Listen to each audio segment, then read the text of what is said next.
Welcome to Alzheimer Speaks Radio. I'm your host, Lori LeBay, and I'm so excited that you're joining us today. We are going to have a fascinating conversation as usual as we learn from people all around the world at all ages and stages of life. Stay tuned as we shift our dementia care from crisis to comfort. Here we go. What you think about, you will bring about.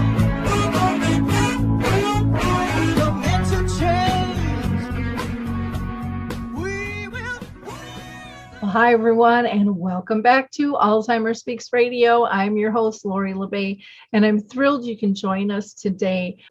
We're going to talk about bringing the past to life by using archived films and how we can create kind of these living memories to really engage and build a sense of community and connection.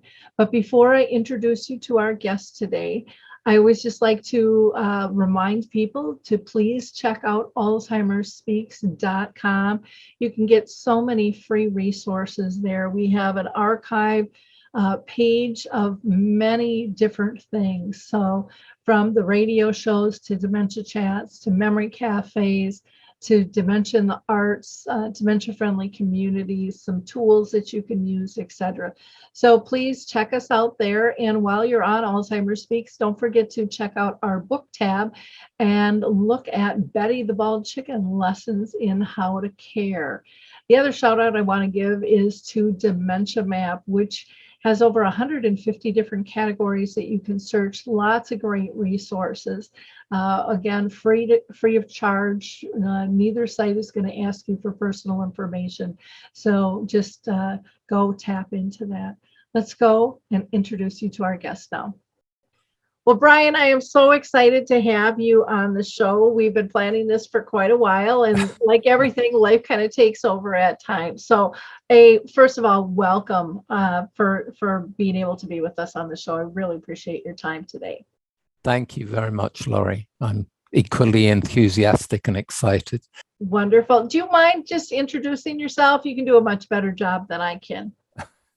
Yes, my name is Brian Norris, and I have spent most of my career working as an international media lawyer in the film, television, and media worlds. Part of my career with the American film industry, and then in later years running my own boutique consultancy around the world. But more recently, over the last really 15 years almost, I have been a social entrepreneur, and it really developed out of, again, my background and the recognition that there were all sorts of interesting ways to use archive film with older people.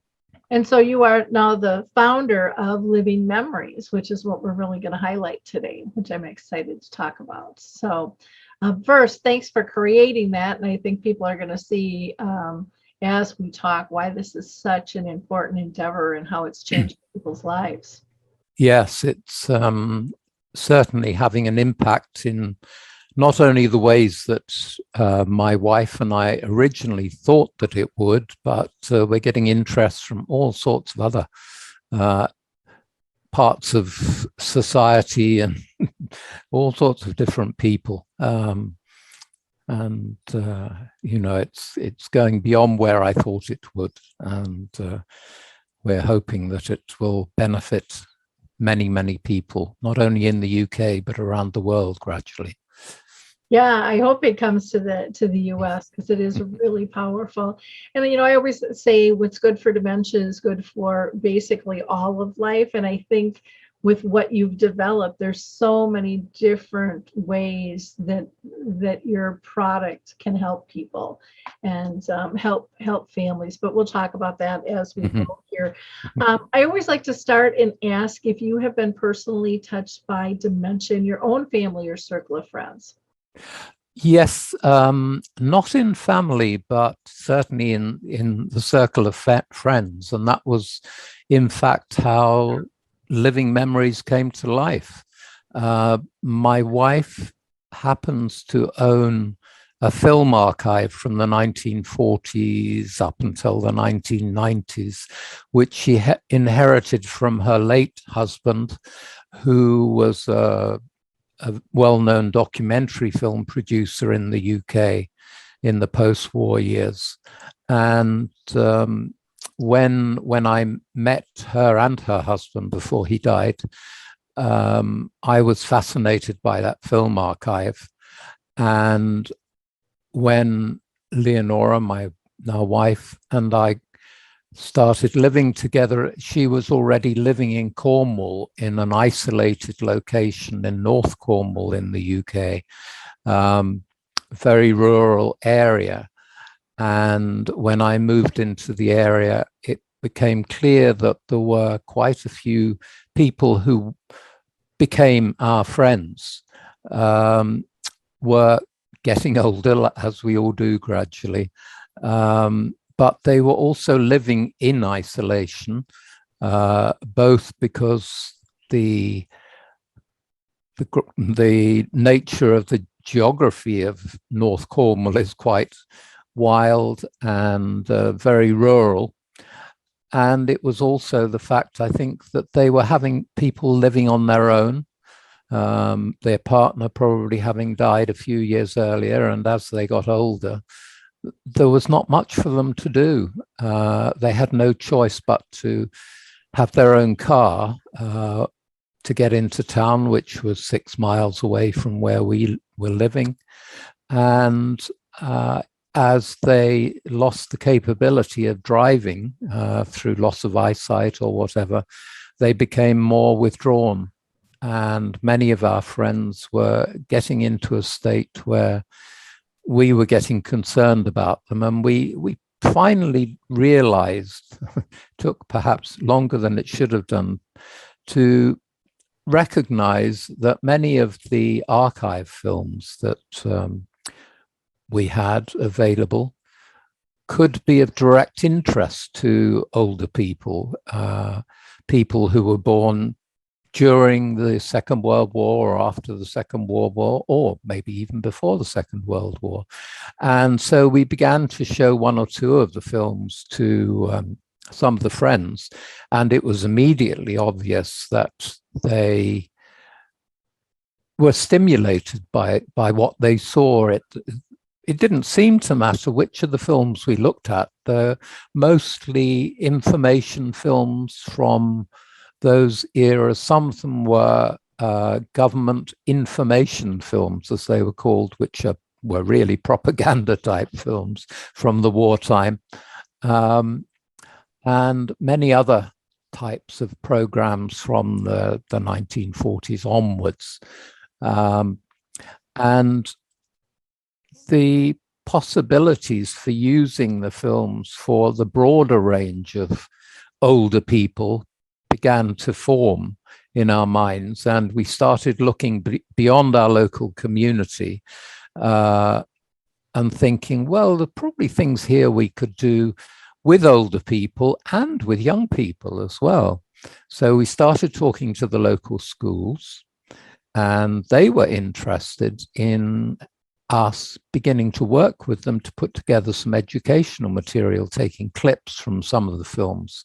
I remember one of those projects was about respect for other people, which was quite an interesting exercise, because it was possible to go back to the 1940s, let's say, or the 1930s, and choose clips from some of the films in Leonora's archive.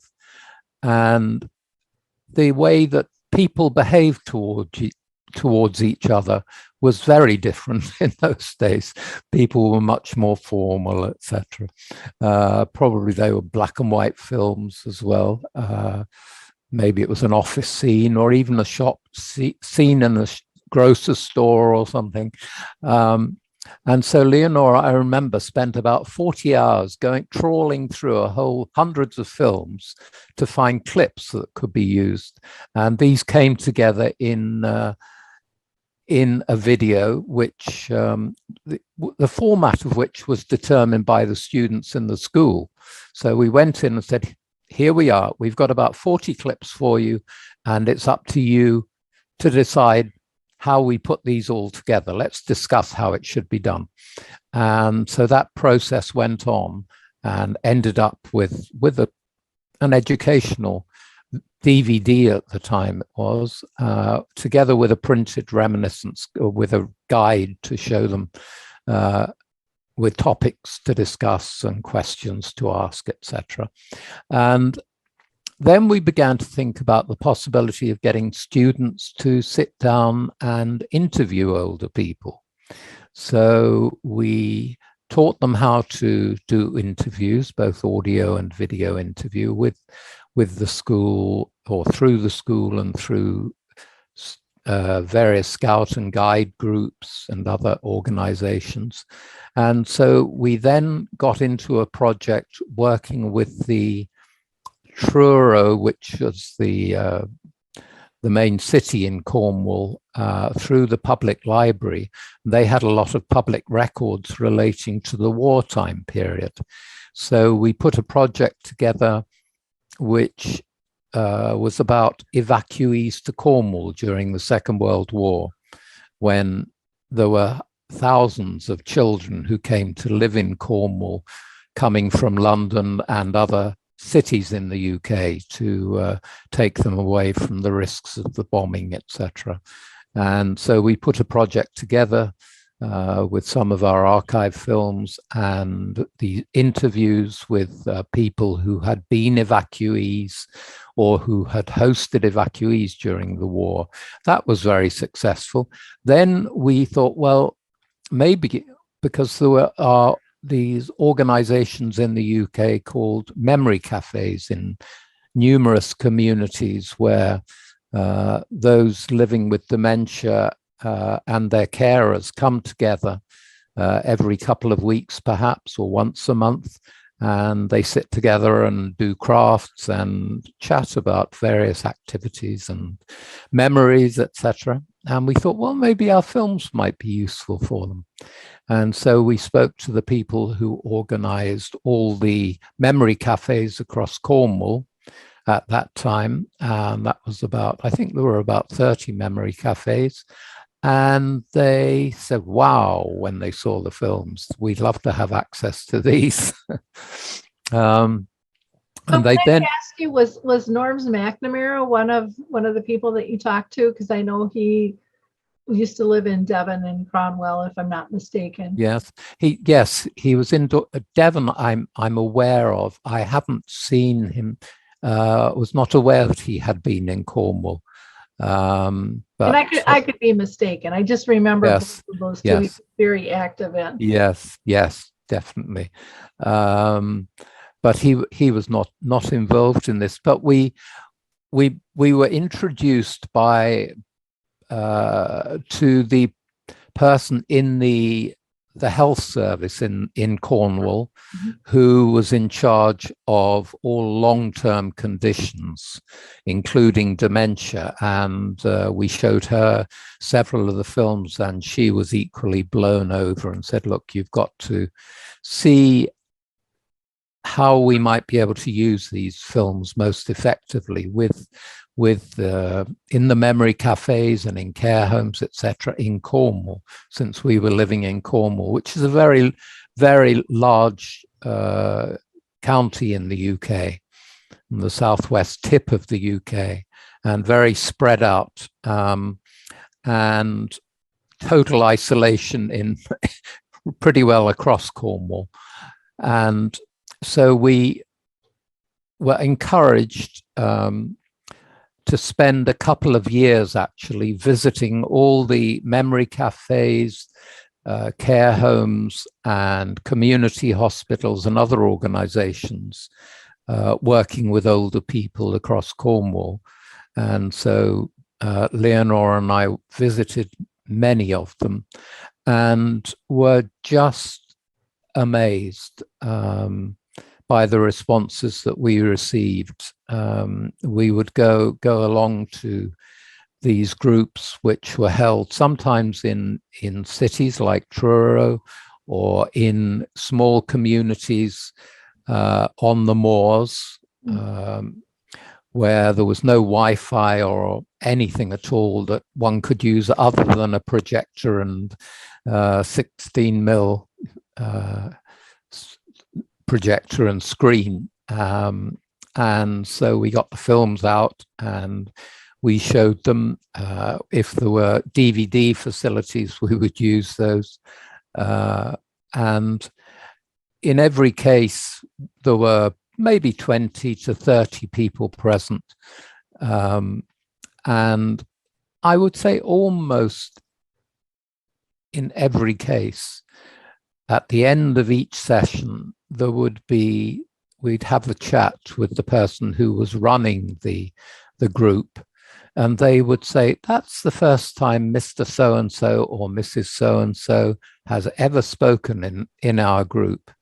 And it was because there was something in the film that they had seen that reminded them perhaps of something in their mum's kitchen, or, you know, just something that triggered the memories, just as, of course, music does, and scents do to us all, I think. And it just confirmed that there was potential for us trying to develop something out of the archive that we had. So at the end of this 2-year period, we decided that the most effective thing for us to do was to begin to put together DVDs, some topic-based DVDs.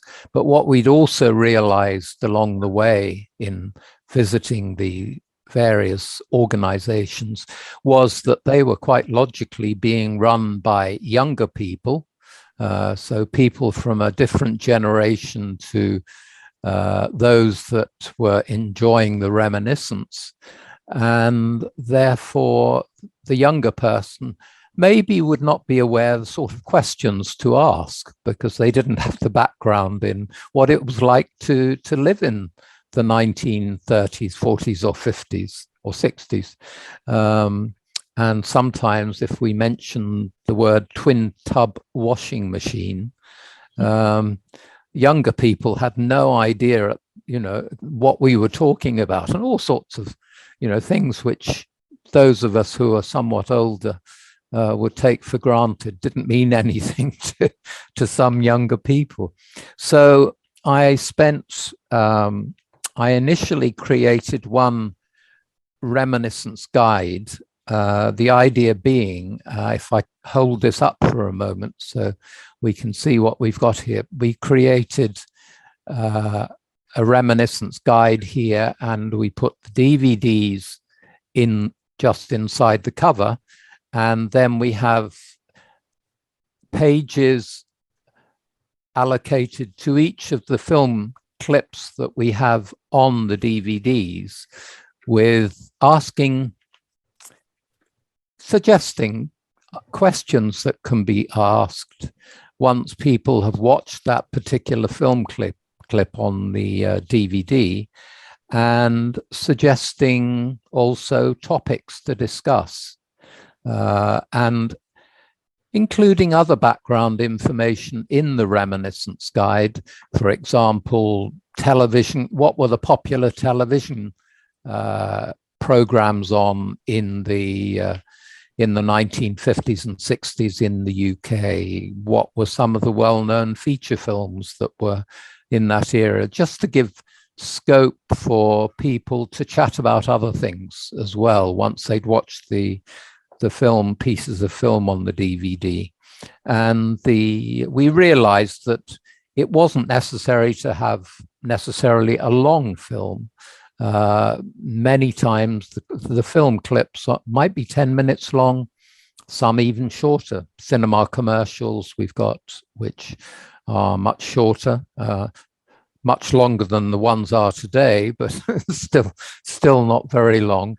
And that's all that's required to stimulate the memories and get the conversations going. So we created this first DVD with the Reminiscence Guide, and we sent it out to about 100 different organizations and said, look, this is what we've created. Please, can you give us your feedback? Which they did very kindly, and it was mostly constructive feedback, which we were able to incorporate in the final version of the DVD. And then we created several more DVDs, and we were invited to put the DVDs forward for the Nursing Times Awards in, I think it was 2017.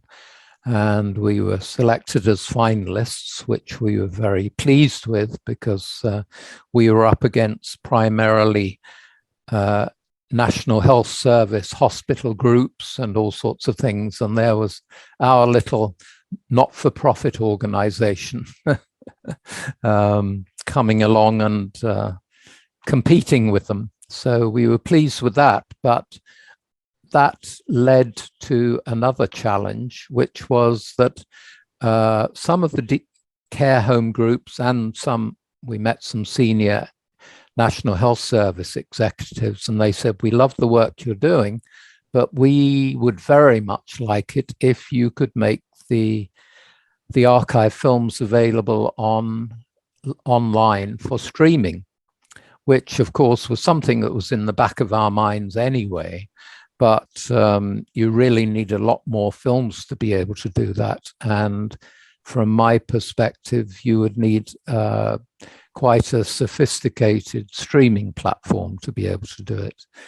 So this all happened just at the point when we were thinking of moving from Cornwall to Devon to get quite a bit closer to train services and closer to stores, rather than having to drive 6 hours to get to 6 miles to get to a store. We live only 5 minutes from a store now in our little village. And so we had to put the project on hold for a couple of years while we sold our house, got settled in to the new house eventually, and after I had a heart attack, so I had to recover from that. And then I started looking at potential streaming platforms that we could use. And that was not an easy task, because I listed all sorts of criteria that we would have to be able to use a streaming platform effectively. And I was very fortunate eventually at the end of 2019 to meet the founder of an organization called Imogen, which has created a very interesting technology that is being used by major media companies and by sports organizations to store their audio and video data and other types of metadata. And when I sat down and talked with the founder of this company, whose name is Tony Blake, he immediately understood my objectives, because he was also very much involved in the archive film industry. And so he said that Imogen would be very interested to work with us and help us to adapt their technology to meet our needs. And this conversation had taken place at the end of 2019, and we agreed in February 2020 that we would begin to work together. And then we were faced with COVID. And so that put a different spin on everything, of course, because we were soon faced with lockdown, having to work from home, not get together with anybody. And so I had to first find out how to use the Imogen platform, streaming platform, how we could adapt it to fit in with our own needs. and then to figure out how we were going to use content on it, in both in general terms, but also specifically. I had to learn how to download films from collections and then upload them to this platform, add all the related metadata, etc. And this led us to think, well, there was no way that we could just use the many hundreds of archive films to which we already had access, but we needed to have a much broader range of content available to us. And thanks to both the contacts that Leonora and I had, but also particularly thanks to Tony Blake and his contacts, we were able to enter into agreements with organizations with archive film collections, such as the Imperial War Museums, Bewley National Motor Museum in the UK, Reuters, which has very kindly given us access to their entire archive, going back over 100 years. Wow, that's amazing. Yes, a lot of that isn't video, but it is all sorts of fascinating newsreels and other content, which is equally relevant for people in this country and many countries around the world. But many other organizations like Screen Ocean, AP, and various companies that have specialist collections, and they have made the content available to us for worldwide streaming only. We are not allowed to download content, and as an international copyright lawyer, I'm very concerned to make sure that we stick within the boundaries of what is legally acceptable. So what we began to do once we'd reached the agreements with these organizations was that we started downloading and uploading, and I had recruited 2 people who worked with me for almost 2 years during the COVID lockdown to begin to build the platform content, and that we completed really in 2022, as far as we could get, to have a viable range of content. And we now have close to 2,600 titles on there, which cover, we've broken it down into categories of topics, and it's broken down, I would say, into about 35 key topics, and there are many subtopics. And the great thing is that the Imogen platform has very sophisticated search capabilities. So when we have uploaded each film onto the platform, we have immediately done a speech-to-text conversion, and that text is then provided in the form of subtitles on the films, but it also goes directly into the search engine, which means that if you do a search on the platform, it means that if your topic that you're searching for is actually on one of the videos on the platform, then you will be taken directly to that piece of content on the platform. Wow. You know, it's amazing. Even just when you were talking, going from DVD to online, and also dealing with, you know, the younger population that doesn't know kind of history and context Yes. of what they're seeing. So I love that you pulled together the guides to help people and you know, help kind of set fire to that conversation and that engagement. I think that's so important. And you know, not only are you engaging people with dementia, but what a great learning tool for those that are facilitating. and learning history and a little bit about culture and how people engage and what's important to them over time. I think those are big lessons that are being taught as well through your process.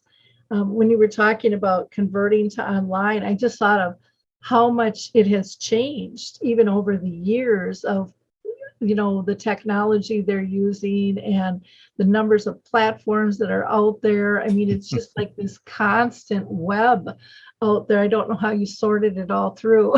Yes. No, I mean, to me, it's fascinating because I started my career in the American film industry or international film industry in 1972 when I joined Cinema International Corporation in Amsterdam, and that was set up by Paramount and Universal and became the world's largest film distribution company and is now called United International Pictures. And at that stage in 72, there was just cinema and television. And then as my career developed, we began to see the arrival of the video cassette and video discs and then cable television, satellite television, etc., etc. The internet, streaming platforms, as you say.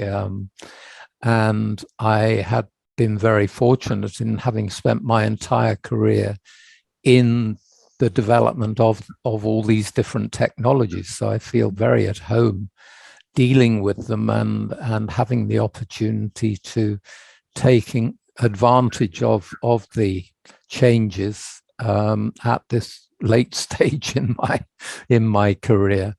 And it is, I think, so interesting that, as you allude to, that the fact that what we've created is really a snapshot of certainly UK social history on the platform. It goes much wider than just UK because there is quite a lot of foreign content on the platform. But it's also being used, I've discovered, by some people who are homeschooling their children. And so it's great, as you suggest, for getting a picture of what history was like and social history was like, or the way our lives worked in rather differently in decades gone by. And it's, I think, a great opportunity for many of us just to dig back into what life was like in the past. The biggest challenge we have now is that I think we've got a good range of content for people who are very familiar with having grown up in the UK in the 1950s, 60s. But what we are now focusing on is how we can bring together a lot more content for people from different ethnic backgrounds and communities who live in the UK at the moment and have done probably for years, who, as they get older, their minds think back probably to the country in which they were born, if they weren't born in the UK. And so we're beginning to reach out to various other countries, to their national archives and other possible sources to see if we can build a good range of content that will be of interest to, well, for example, my wife, who was born in Germany and has spent half her life in the UK.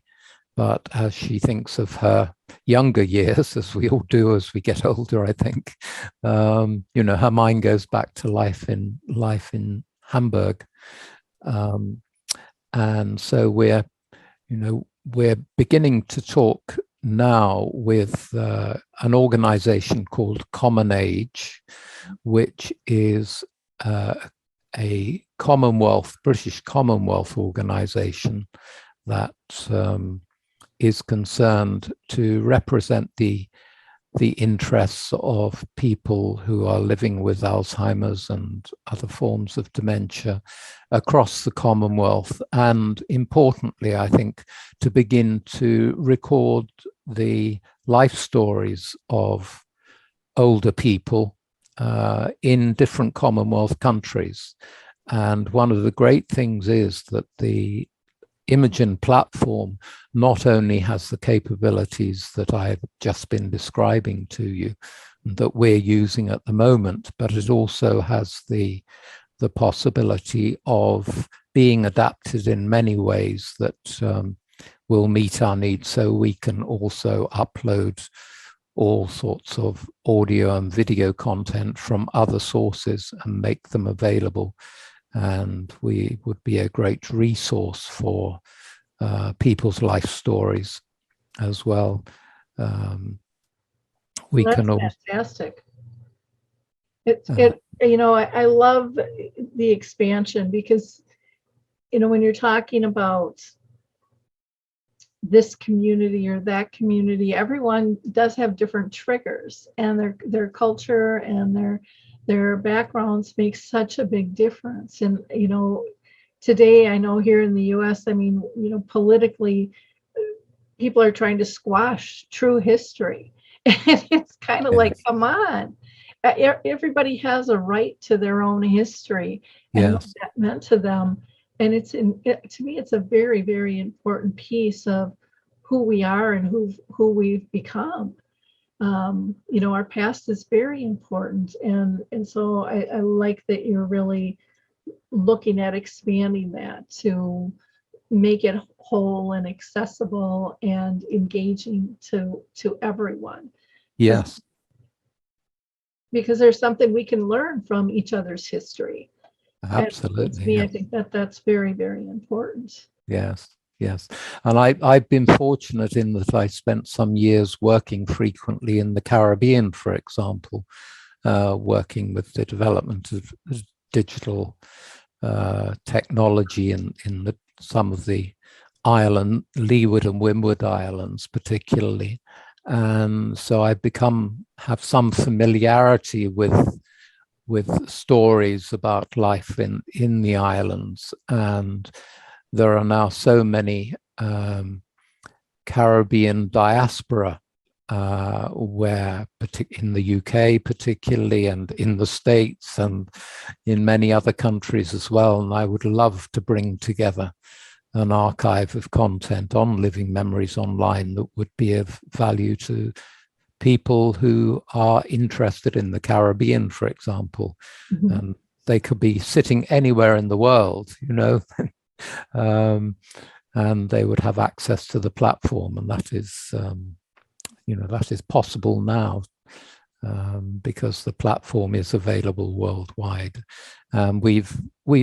Living Memories C.I.C. is a not-for-profit organization incorporated under UK law, and our aim is to cover the costs that we have to pay. Obviously, certain core costs for platform, for licenses, etc., and have to engage people to work with us. And I'm afraid that thanks to the problems related primarily to COVID, but not exclusively, it is quite difficult now, we find, to get volunteers to work with us. So I think it's only appropriate that in these particular economic times as well, that we are able to pay people who provide services for us and work with us. But with the technology that we're using, we can have people anywhere who can work with us. And we have one person who started working with us about 3 years ago, and she was then living in the UK. She's now living in the States, and she's still working with us part-time. So, we could say we're truly international. We have a very small core team, but it's an international core team.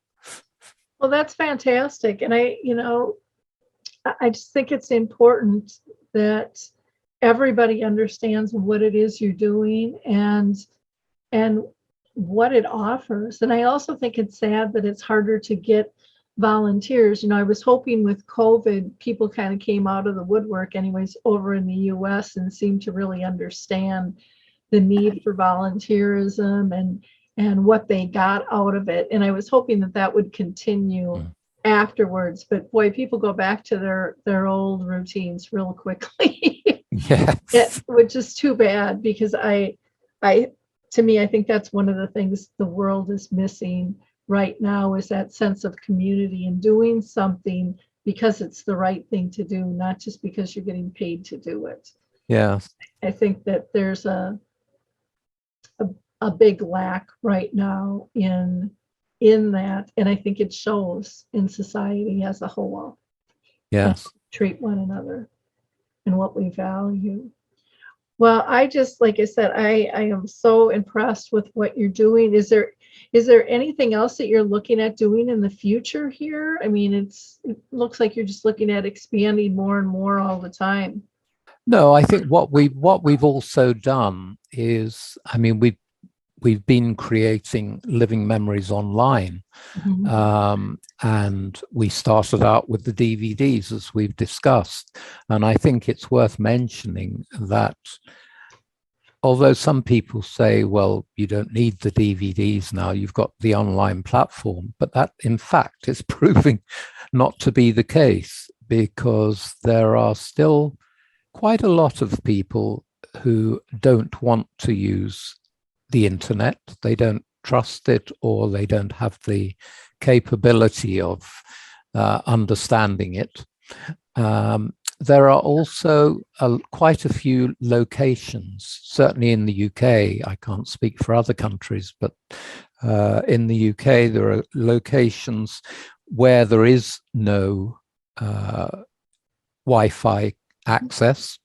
This applies, I know, in quite a number of care homes, where they're in older buildings with very thick walls, and therefore it's not always easy to penetrate those walls with the Wi-Fi signals, and they haven't been set up yet to adapt to fit to have access fully. So the DVDs are still relevant, and are also a good backup, because we have cases now where, I mean, we've had a very good relationship with the Abbeyfield Care Home Society across the UK since we started the project. And the late chairman of Abbeyfield Society in the UK and internationally became a great champion for the work that we were doing. But very sadly, he died unexpectedly a couple of years ago. And fortunately, our relationship with Abbeyfield has continued, and Paul Bolt, who works with Abbeyfield, but also is a fellow director of Living Memories C.I.C. He has ensured, and Abbeyfield has ensured, that they had the capability of helping us to develop our Memories reminiscence groups, because when Leonora and I moved to the village we're living in now, which is called Collerton, when we arrived, we got to know the area. It's got a population of something over 2,000. And we realized that quite a few of those residents were older people who lived on their own and weren't going out very much, even before COVID. And so in 2018, we decided to start a group in the village, offering to show the archive films to a group which we call Memories Reminiscence Group. And so we put up posters on the telegraph poles in the village, which is the standard way of advertising in Collerton. So we got our drawing pins out and stuck the posters up. And we were getting about 20 to 25 people for every meeting, aged between 60 and over 100. And we would get together, sit around the table and watch 1 or 2 short archive films. And then the conversation we didn't have to stimulate the conversation, it just flowed. And so we would just sit, have tea and biscuits and lots of memories. And the great thing was that we found that having those people sitting around the table, they may well have known each other by sight. Even in a small community, you don't know everybody, and you know some people by name and others you just say good morning to. And by sitting down together around a table and talking about memories, we found that some people discovered that their neighbor who lived maybe down the street was actually born in the same area of South London as they were. And so what we say now, we're creating memory buddies. Oh, that's great. And those little connections make such a huge difference in somebody's life. I mean, they fill their soul, and they just blossom. Yes, and so they then have the opportunity of they can get together outside the meeting, and they can go for a coffee together or invite each other, to pop round for a cup of tea and a scone, and share their memories of their younger years. The other thing that so we started that as a pilot project, and that has now been taken up by the Abbeyfield Care Home Group, and they're setting up tea and memory groups in their care homes, and beginning to invite local residents in to join them in some of those groups. And there's an example of Living Memories online of one of our tea and memory groups. There's a short video about that, which I can show you in a moment, just how to come to it. And what I'm just thinking about the possibility that we have a pilot project, which we call Living Memories at Home, or Tea and Memories at Home, because we found that there are people who simply cannot get out of their homes because of certain disabilities, to come and join us in a community group in the town hall or village centre. So what we're hoping we can do is to train some 2 or 3 people to run reminiscence sessions, and then they can go with a digital tablet, and take them to people's homes and run a reminiscence session for the people in their homes, and that person can then invite several of their neighbors to join in the group if they want to, and so they can have a mini reminiscence group as well.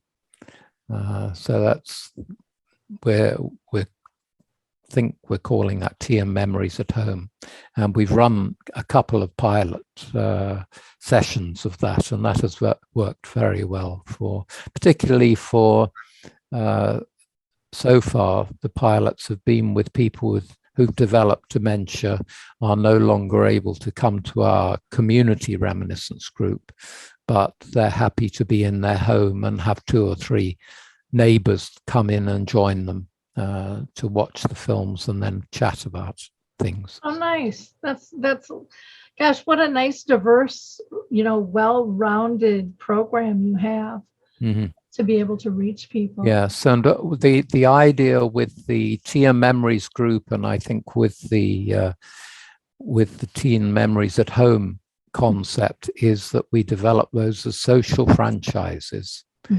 And that means that there's no interest in trying to make lots of money out of this. This is really to, for communities to take the project on. We will be able to help them to set up the group, and then there'll be newsletters, and they will have the possibility of joining up with other groups around the country or in other countries. Because one of the benefits that I haven't mentioned of Living Memories Online is that you have the capability of setting, when you go in and you watch the films, then if there's one or more that you are either personally very interested in, or you're planning a reminiscence session and on a given topic, and you want to say have 3 or 4 of those films on that topic, you can add them into your collection, and you can build a collection on the platform. And if you want to, you can send those via email, a link to somebody else who is also a subscriber. So for example, if you have a family member, an older family member perhaps, who would be interested in films that we have on the platform about a certain topic, then you could assemble them for them, send them an email, and they'll be able to watch those films then, and you could have a chat with them on Zoom, or you could just have a phone call with them after they've watched them and have a reminiscence session about them. And okay, so this is the Living Memories Online website. We've created this really, and it's still in development. The aim is to bring our Living Memories Online website together with the store, which gives the capability of buying the DVDs and the reminiscence guides. And in the near future, hopefully we can develop this further. So if you want to go through to Living Memories Online, you do it this way. And you can obviously go back to Living Memories Online on its own. So if you're interested in seeing how Living Memories Online is developing generally, then you would come to livingmemoriesonline.com, which is still in development and is designed to bring together our various resources and services. So at the moment, what we have on here is, if you click on Living Memories Online, that takes you to the streaming platform for anybody who wants to look at the 2,500 plus archive films for reminiscence. Or if you want to look at some of the DVDs, you can see them here and you can buy them. What we're also doing is looking at, we have here brief details about our work in developing the TM Memories reminiscence groups. What we're also looking at the moment is expanding the possibility of not only using Living Memories Online, but also separately from Living Memories Online. We see that there are still a lot of people who would love to have the opportunity to chat with others about life in the past, maybe on a specific subject, but they can't get out of their home. They maybe would rather meet with people elsewhere. And so we're looking into the possibility of developing our Living Memories work into a form of TN Memories Online, which would mean that we're running reminiscence sessions online for people anywhere. So if we will set up a system where anybody maybe once a month would like to get together with other people with similar interests, and we would watch a couple of archive films, and then we would chat about them. So the groups that we're talking about probably wouldn't be more than 25 people. And we would share our thoughts after we've watched the archive films and our reminiscences, of course. And that can apply to people from anywhere in the world. So what we've done so far, there was a trial group which we ran online, was a reminiscence session involving residents of the care home run by Abbeyfield in Sidmouth in Devon in the UK. And they got together online with residents living in the Abbeyfield care home in Vancouver in Canada. Mm-hmm. And they watched some of the films on Living Memories online, and then they chatted with each other. Mm-hmm. And that worked very, very well. And so we can run the same concept by saying, you know, you can have a monthly subscription for a reminiscence session. It will cost you maybe £5, let's say. And then you can get together with other people. We'll watch a couple of films. We'll have some notes, and you will subscribe to newsletters, etc. And it might be somebody in the UK. It might be lots of people in the UK who are taking part. It might be people from various countries, from the US and UK, because there are so many people who started their lives in the UK and then relocated to another country around the world, but they're still interested in keeping in touch with people. So that we will be including soon, hopefully, details about that on this livingmemoriesonline.com website. Oh, that'll be wonderful. I'm so glad we got together today. I'm anxious for people to learn about your product and all the different benefits that it can have on so many different levels. Is there anything else that we haven't covered that you'd like to touch on? I know we've been yapping a while now. No, I think we've pretty well covered things, Laurie. The only thing I mentioned to you before we started talking, but I've just come out of hospital, was there for about 10 days. And I took the opportunity on several occasions of, particularly I could identify patients who were in the early stages of dementia development. And I sat down with them, and on one occasion with some visitors that this guy had, and we did some reminiscence, and they really enjoyed it.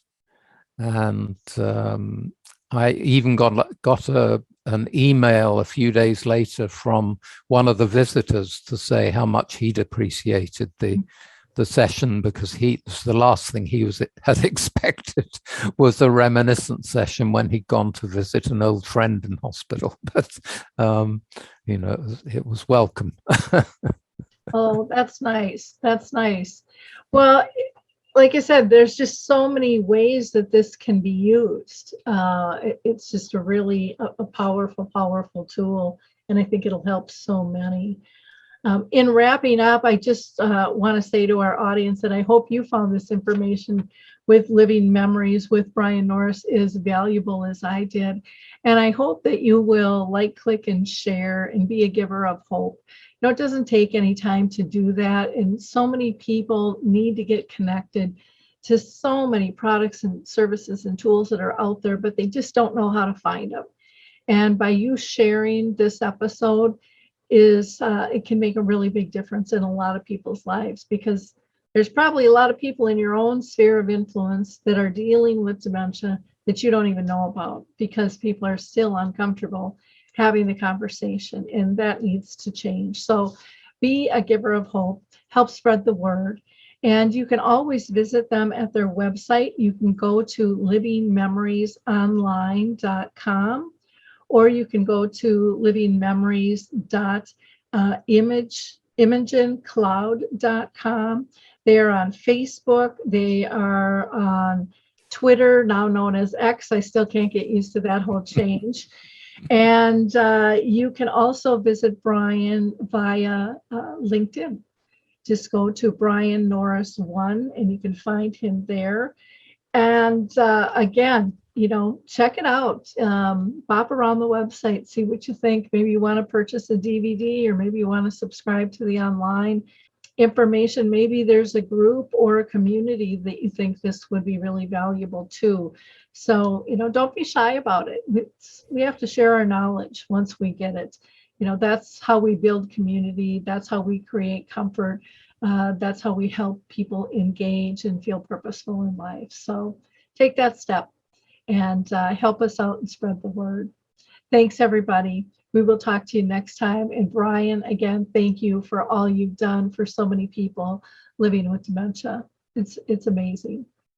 Thank you for your great work as well, Laurie. Greatly appreciated. Thank you.